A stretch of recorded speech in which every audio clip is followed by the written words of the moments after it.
Hello, মনে পড়ল এর আগের বারে তোমাদের সাথে এই ক্লে জুয়েলারির বেসটা আমি কিভাবে রেডি করেছিলাম সেটাই সম্পূর্ণ ডিটেলসে তোমাদের সাথে শেয়ার করেছিলাম।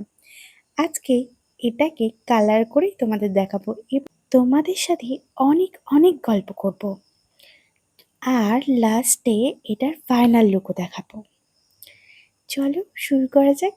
দেখো এখানে কালার কিন্তু আমি অরেঞ্জ নিয়েছি আর তার সাথে রেডও নিয়েছিলাম, কারণ আমার কাছে যে অরেঞ্জটা ছিল সেটা একদম লাইট কালার ছিল, তাই আমি একটু অরেঞ্জের সাথে রেডটা মিক্স করে ব্যবহার করছি যাতে একটু ডিপ অরেঞ্জ কালার আসে। কালারটা তোমরা দেখেই বুঝতে পারছো যে একটু ডিপ আছে। আমি কিন্তু এখানে কোনো রকম জল ব্যবহার করিনি কালারটা করার সময়।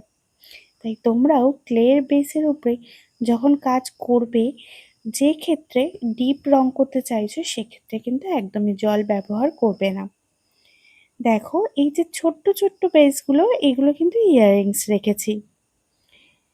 সময়ের সাথে মানুষের কাজের কতটা পরিবর্তন হয়। আগে কিন্তু আমার হাতের কাজ এতটা ফিনিশিং ছিল না, তবে কাজ করতে করতে ওই যে বলে প্র্যাকটিস, প্র্যাকটিস কিন্তু ভীষণ বড় একটা জিনিস। প্র্যাকটিসের সাথে সব কিছু ভীষণভাবে পরিবর্তন হয়, যে কোনো শিল্পের জিনিস যে কোনো রকম। এখন কাজের অনেক পরিবর্তন এসেছে, তোমরাও চাইলে পারবে, তোমরাও অবশ্যই যারা চাইছো চেষ্টা করো, অবশ্যই পারবে। যারা এই ভিডিওটা দেখছো এবং আমার ভিডিও দেখে উপকৃত হচ্ছ, অবশ্যই কিন্তু ইউটিউব থেকে দেখলে আমার ইউটিউব চ্যানেলটিকে সাবস্ক্রাইব করে নিও। আর যারা ফেসবুক বা ইনস্টাগ্রাম থেকে তারা অবশ্যই ফলো করে নিতে ভুলো না আমাকে, তাহলে কিন্তু রোজ আমার নতুন নতুন ভিডিও তোমাদের কাছে পৌঁছে যাবে। দেখো একই রকমভাবে দুটো পাতায় কিন্তু আমি এখানে করে নিয়েছি।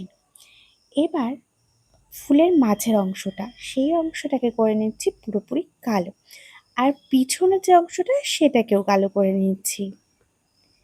আচ্ছা, আমার জুয়েলারি রেডি করার ভিডিও তোমাদের কাদের কাদের দেখতে ভালো লাগে বলো তো? আর কারা কারা আমার ভিডিও দেখে ট্রাই করলে সেটাও কিন্তু অবশ্যই আমাকে কমেন্টে জানিও। আর তোমাদের কোনো হেল্প হচ্ছে কি না সেটা কিন্তু অবশ্যই জানাতে ভুলো না। দেখো এটা হলো ফ্লাওয়ারটার ফাইনাল লুক, কেমন লাগছে অবশ্যই কিন্তু জানাতে হবে। চলো এবার এটা দিয়ে কি জুয়েলারি রেডি করেছি সেটাও দেখাবো। এটা দেখতে পাচ্ছ কত সুন্দর ফিনিশিং এসেছে কালারটার।